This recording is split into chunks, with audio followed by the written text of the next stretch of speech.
It's Eric from Stanford University and Strong Medicine. This is an exciting week for a lot of people.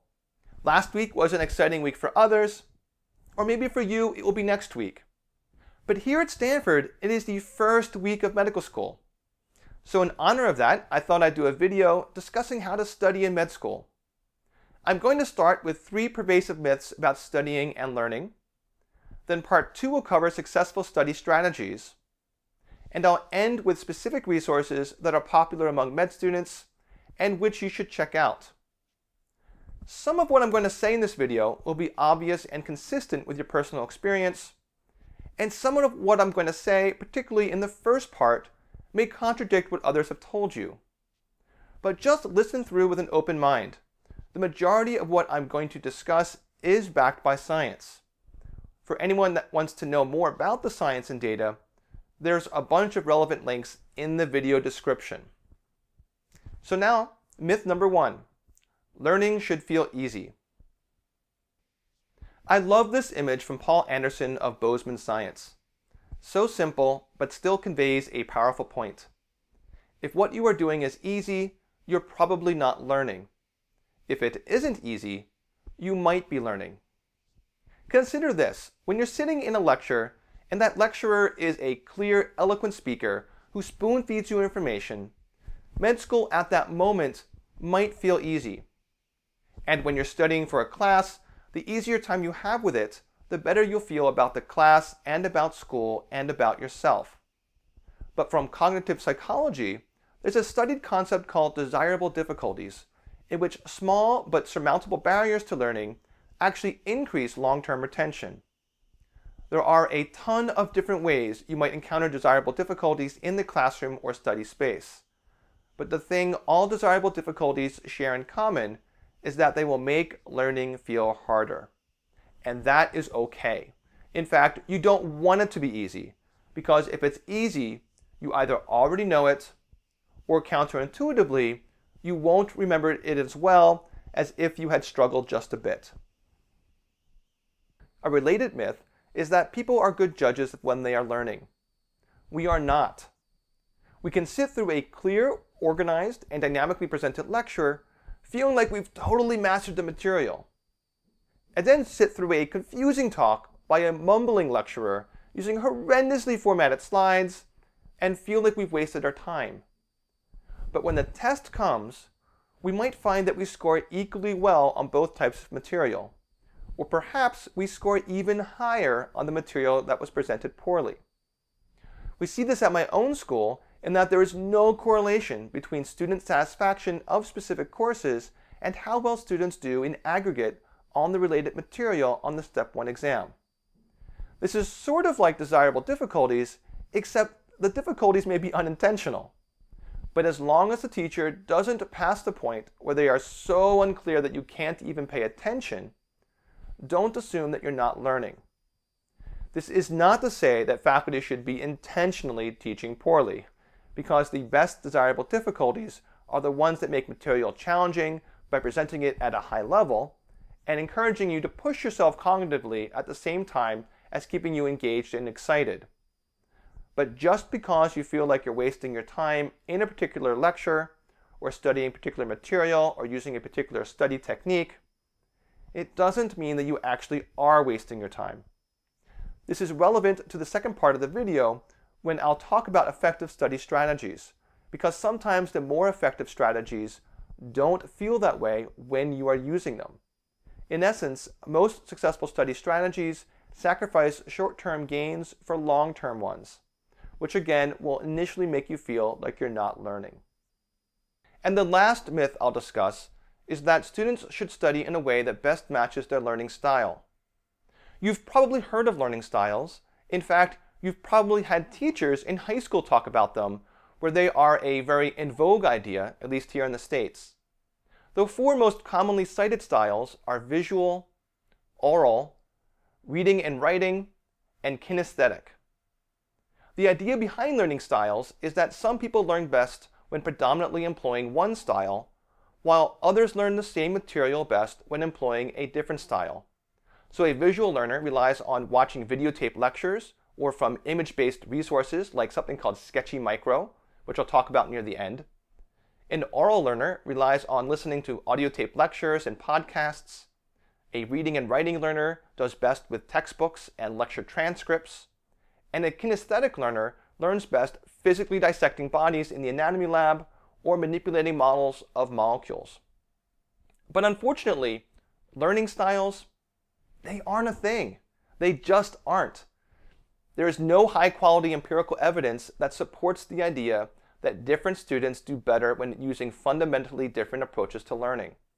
And cognitive psychologists, that is, people who actually do research in learning science and publish scholarly works on the topic, they don't buy learning styles either. What students have instead are learning preferences. But they don't necessarily do better when using those preferences. In fact, all students perform best when the learning modalities employed best match the material. So to learn anatomy, so-called kinesthetic and visual styles are best, while to learn bioethics, oral and reading and writing styles are best. And for almost all topics, a particular combination of styles would be the most effective. Now, I know that some of you are watching and thinking right now, man, I totally disagree with this guy. I'm certain I'm a visual learner or a kinesthetic learner. However, a student's dogmatic belief in learning styles can lead to all kinds of problems in med school, such as underutilizing key resources that don't match their so-called style, and even unconsciously understudying those subjects which naturally don't lend themselves to that preferred style. So that concludes the 3 myths. Learning should feel easy. It should not. People are good judges of when they are learning. They are not. And students should study in a way that best matches their learning style. Learning styles don't exist. So now, let's talk study strategies. I think some of these will feel familiar, even if the formal terms for them are not. First and foremost is something scientists call retrieval practice, but which most people call something like self-testing. Forcing yourself to recall information with flashcards or practice questions is much more effective at promoting long-term retention than simply rereading a textbook and highlighting things you think are important. And for retrieval practice to work, you can't cheat. You can't read a question, then check the answer without thinking about it, and say to yourself, oh yeah, of course I knew that. No, you actually need to commit to an answer before checking it.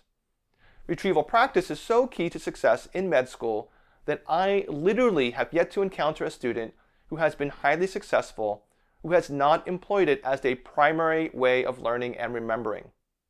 There are some really great resources for retrieval practice. 3 specific competitors that provide a flashcard-like experience are called Anki, Firecracker, and Osmosis. I can't say which is the best per se, but the word on the street is that Anki is the most popular of the 3. And if you try out Anki, you should definitely check out a free deck of digital flashcards known as the legendary and free Brosencephalon deck, which is rumored to contain over 15,000 cards relevant to Step 1 of the US MLE exam. For practice questions, there are also 3 major competitors: US MLE World, usually abbreviated UWorld, Kaplan, and US MLE RX, usually abbreviated just RX. Again, I can't say which is best, and they are all different, but anecdotally, UWorld seems to be the most popular, though some students will use 2 or even all 3 of these companies, which may be overkill. The collections of questions these sites produce are colloquially known as QBanks, though technically QBank is a registered trademark of Kaplan's. The next essential study strategy is called spaced repetition. If you haven't seen this before, this is called the forgetting curve. It just demonstrates the rather obvious effect that the more time that has elapsed after we learn something, the less well we remember it. What may be a little less obvious is the impact that occasional review of information has on long-term retention. Each time the information is reviewed, the rate at which it is forgotten is decreased, and the amount of info that is permanently remembered will increase. Thus, the idea of spaced repetition, in which you deliberately review information at intervals over long periods of time. The easier the information is to remember, the greater these intervals can be. Optimally, you want the information to be just on the cusp of being forgotten when you review it. So if you're preparing for a biochem final in 3 weeks, you could cram by studying 20 hours over the 2 days immediately prior to the exam. This is called massed practice, and it might work for that particular exam. But as you've probably experienced before, all of that information will be lost very quickly afterwards. Instead, you should spread it out to be more like 2 hours every other day, with the trickier material revisited more frequently. Flashcard apps have a very useful embedded feature that does this automatically. In undergrad, cramming for finals can be a very successful strategy, but that's because you may never need to recall that information again. Med school is not like that. First, courses are taught sequentially to everyone in your class at the same time, and so your instructors can and will expect you to be able to incorporate knowledge into your current course from any of the previous courses that they know you've had. So an exam on lung pathology in year 2 will absolutely require you to remember lung physiology and lung anatomy from year 1. Also, you're certainly going to need to remember all this material for the Step 1 exam anyway. If you spend your first 2 years cramming for each school exam, I can almost guarantee that you will do poorly on Step 1. Forget cramming, forget mass practice, and instead embrace spaced repetition. It requires more planning and discipline, but you will be much better off in the long run. Study technique number 3, varied practice. To understand varied practice, let me first talk about its opposite, blocked practice. In blocked practice, a student sits down to an all-day study session and does nothing but study one type of material. For example, Monday is anatomy day, and they do nothing but anatomy flashcards for 4 hours. And Tuesday is biochem day, and they do nothing but biochem for 4 hours. And Wednesday is physiology day, etc. Another form of block practice is to only focus on one type of activity. So doing nothing but reading lecture transcripts of all your courses on one day, and do nothing but flashcards for all of your courses on the next, and so on. But with varied practice, the student mixes up types of material and mixes up modalities of studying.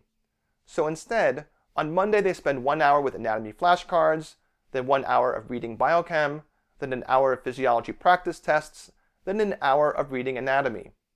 And then on Tuesday, they spend an hour on biochem flashcards and an hour on practiced anatomy tests, and then an hour of physiology flashcards and an hour of biochem practice tests. This might feel counterintuitive because your groove gets messed up by switching between activities, and for some it may feel harder than powering through one subject all day long. But remember from part 1 on myths, learning should not feel easy, and we are poor judges of when learning is occurring. As with retrieval practice and spaced repetition, there is good evidence for varied practice, but be careful to not switch too frequently. Anecdotally, switching after about an hour seems to be a good interval for most people, but the data on this is not granular enough to know what the optimal interval is. And as a side note, literature on this strategy will often refer to it by an alternate name, interleaved practice. The last study technique I'll mention is the one which doesn't have any direct data as far as I know, so take this with a grain of salt, but I still personally believe in it. You could call it integrative practice or synthesis practice. I don't know of an accepted name for it, but with this, not only do you switch between topics and modalities over the course of a long study session, you try to find connections between topics. So for example, let's suppose that you are doing flashcards and you come across a card that tests your knowledge of the pathophysiology of diabetes, a disease of the pancreas. Use that as an opportunity to draw out the blood supply of the pancreas from memory, and then to recall from biochem the keto acids that can result from out-of-control diabetes, and to recall the pathway by which those keto acids are synthesized. And then link that to your clinical reasoning course in order to recall how you might diagnose ketoacidosis from an arterial blood gas. This takes effort and can easily slide into multitasking territory where studying starts becoming less efficient due to task switching which is too rapid. But if done well, I believe it helps not just remember facts, but improves your ability to synthesize complex concepts in a way that will both help with the integrated question style you'll see on both Step 1 and Step 2, and help with actual patients during clerkships and the remainder of your career. To summarize the study techniques that definitely work, there is retrieval practice, spaced repetition, and varied practice. And the one study technique which I don't know if it works, but I believe in it, is the synthesis practice that we just discussed. At this point, I'm going to finish up by quickly mentioning a few more resources that you'll find helpful in med school. Keep in mind that I'm not a med student, and any current med student will be more knowledgeable about the specific details of some of these. So talk to people from upper classes to get the first-hand scoop. One additional word of caution about these resource recommendations is that resources come and go over time. If you are viewing this particular video in 2018, 2019, or beyond, I recommend talking to upper classes that much more so. Now, I've already mentioned flashcard apps and QBanks. The first additional resources we have are the books. There are two which almost every med student will purchase. The first is called Pathoma, an outline-based pathology book. A purchase of Pathoma comes bundled with access to online pathology videos. The second book is First Aid for Step 1. I have very mixed feelings about First Aid. While it is the single best preparation for Step 1 that exists in printed form, it's still not very good. Why? Because it treats medical knowledge as if it were nothing but a seemingly endless list of unrelated facts with excessive mention of particularly esoteric details. But everyone purchases a copy. You will too, and the sooner you get a copy, the less behind your classmates you'll feel. However, also consider that a new edition comes out every year, though there are typically few changes from one year to the next.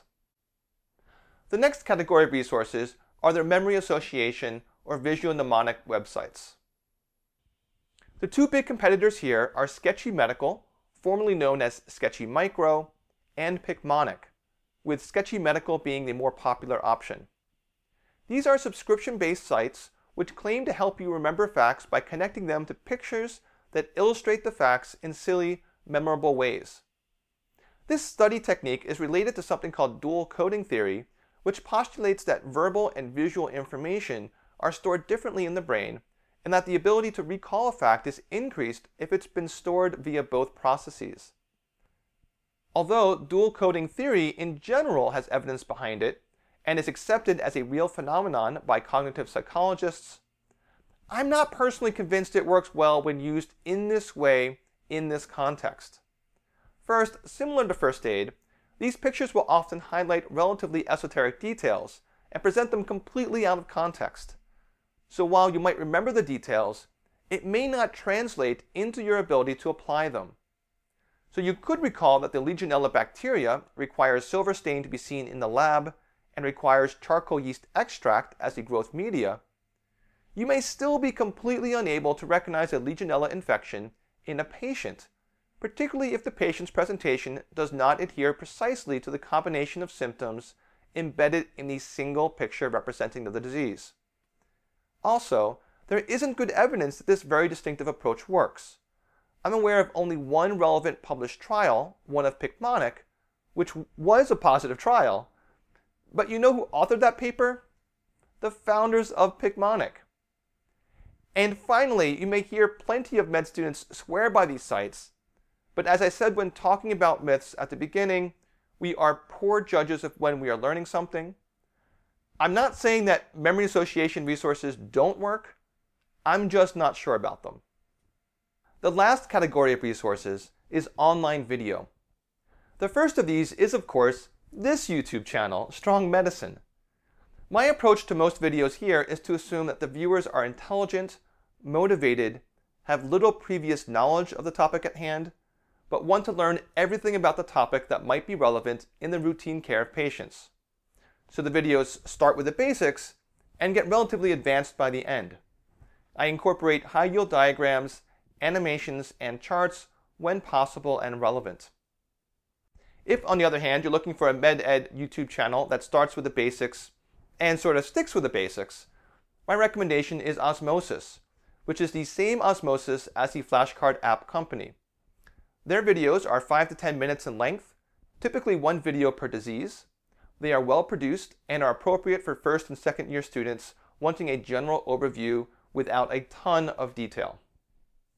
And if you're looking for online videos that are actually more detailed than strong medicine, and which cover a very broad range of topics, you should turn to the grandfather of online medical education, Dr. Najeeb. The majority of Najeeb's 700 plus videos are behind a paywall, but currently at $50 for a lifetime subscription, it's very reasonable. And he has something like 250 videos available for free on his YouTube channel. A couple other outstanding YouTube channels for med students include The Noted Anatomist, created by David Morton, who teaches clinical anatomy at the University of Utah, and the self-titled channel Armando Hasadungan by a med student from Australia. So that's my grand tour of how to study in med school. Leave your own thoughts, questions, and suggestions about studying in the comments section. And if you found this video helpful, please remember to like and share it. And of course, consider subscribing if you haven't already.